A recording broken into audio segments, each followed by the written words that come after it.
Do you know why most landscape photographers end up with amateurish, soft-looking photos? Even when you followed all of the rules that you've seen YouTube photographers sharing in their videos on how to take razor sharp photos, even when your camera is placed on a sturdy tripod, you've set a low ISO setting, and you're using the sharpest aperture that your lens has to offer. You do all of this and somehow the damn photo is still soft when you throw it on your computer and start editing it. Well, my name is Will Barron and I've been there too, but now I have the solution. And in this video, I'm going to show you the exact step-by-step framework that pros use to guarantee razor sharp photos every single time, so that you can finally take the landscape photos that you're going to be so proud of that you're going to want to print them, frame them, and hang them on your walls at home. Okay, so here's the truth. Even with the right gear and the right exposure, you can still end up with a soft landscape photo if you don't have the correct depth of field. Now, your depth of field is the zone in front of your camera from foreground to background that looks sharp when you take your image. And if your depth of field is too shallow for the scene that you're trying to capture, then some parts of your scene are going to be soft and not very sharp. Now, lots of landscape photographers know about this as a concept, right? But they still get it wrong. So what controls how much of your frame is in focus? Well, it's only 4 things: focal length, aperture, focusing distance, and there's also a 4th thing which is going to allow you to dramatically increase your depth of field, and we're going to cover that in a minute. But first, how do you then go about combining aperture, focal length, and focusing distance to lock in sharp photos across your image? Well, there is a step-by-step framework that professional photographers use to get the maximum amount of depth of field in their shots, and it's called the hyperfocal distance framework. Although it sounds very fancy, it's actually quite simple to implement. Step 1 is selecting your focal length, and this is because, with all things being equal, the longer your focal length, the less depth of field you're going to have in your image. Now, for us landscape photographers, this decision about depth of field is kind of made for us because it's made by the composition that we want to create. So if you're shooting a scene with a close-up foreground element, obviously you're going to be using a wide focal length, like 16mm to 24mm. Alternatively, if you're shooting something off into the distance, so you're going to be using a long focal length, like 100mm to 400mm. So you've got step 1 of the framework, your focal length locked in due to the composition of the scene that you're shooting.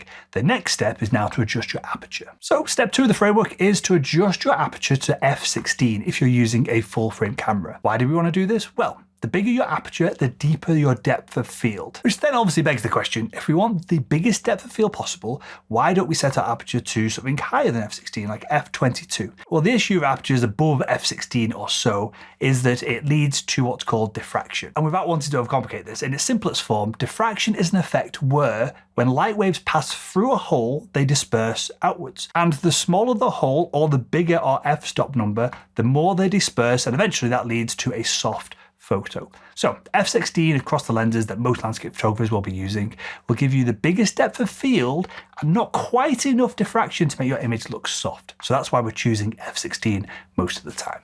Okay, so that's the focal length and aperture sorted, which leads on to step 3, and this is the most important step of the entire framework, and it is the thing that amateur photographers get wrong when actually it's pretty easy. Okay, so step 3 is dialing in what's called the hyperfocal point. And again, it sounds very fancy, but it's not actually that complicated in reality. The hyperfocal point is the point of focus where not just your foreground is in focus, not just your background is in focus, but to the best of our ability, both elements are in what is called acceptable focus. Which then leads to the question, what the heck is acceptable focus? Well, let me give you a very clear example of this. This image is pretty sharp from front to back, right? At least when you see it on a YouTube video like this. Well, the reality is the foreground is crazy sharp. Like looking at it will make your eyeballs bleed kind of sharp. But the background is only acceptably sharp. As in, it looks fine and it's not distracting, but if you do zoom into it, it's not as sharp as the foreground. And this is absolutely sharp enough for most professional photographers. Now, if you do want the entire frame to be sharp, the next thing that I'm going to show you in this video is going to cover exactly how to do that. But again, for most occasions, acceptably sharp backgrounds are absolutely fine. So, how do we select our hyperfocal distance in our cameras when we're getting ready to take the shot? Well, there are 2 methods. One is accurate, but you're never going to use it. The other way, which I'm going to show you in a second, is what the professional use when they're actually out in the field taking landscape photos. Now, the first method to calculate your hyperfocal focus point is to use this equation. And with a 16mm focal distance and an f16 aperture and a full frame sensor, this leads us to conclude, using the equation, that the hyperfocal distance is going to be 55 centimeters away from the sensor into your shot. Now, are you going to do this calculation? Are you going to take a tape measure out in the field with you? No, of course you're not. You're never going to do a calculation like this, and the pros don't do it either. Instead, a close enough measurement is to focus your image 1/3 into the frame. So you look at the screen on your back of the camera, divide it into thirds, and you're going to choose a focal point about 1/3 into the image. And that's going to be absolutely fine. That is going to be close enough to the actual accurate measured hyperfocal distance in most of the occasions that you're going to find yourself in when you're doing landscape photography. And most importantly for us, that is going to lead to sharp foregrounds and acceptably sharp backgrounds in our images. So that's the framework that professional landscape photographers use to get razor sharp photos. And I'm going to share how to get even sharper photos next. But first, would you like to learn the other step-by-step frameworks that high-level landscape photographers use to get professional level results? Well, if that's the case, you might be interested in my Landscape Mastery program. Landscape Mastery is a 6-week live online training program where I share all of the frameworks that the pros use to get professional level results every single time. So if you often get almost great photos, but you feel in your gut, and obviously when you look at the screen or you print as well, you feel like something is a little bit off with them. If you've watched countless YouTube videos like this one, but you feel unsure of how to kind of put it all together and make it as a cohesive system to get pro level results in the field. If you struggle to find strong compositions, even when you're stood in front of an absolutely beautiful landscape, then Landscape Mastery is your opportunity to start capturing and editing professional level landscape photos alongside a live cohort of people very similar to you trying to achieve the same goal. So if you'd like to transform the way that you shoot in just 6 weeks by mastering location, light, composition, editing, and gain the confidence to take pro level images with any camera, then click the link in the description or scan the QR code that's on the screen right now and learn a little bit more about Landscape Mastery and how it all works. Okay, right.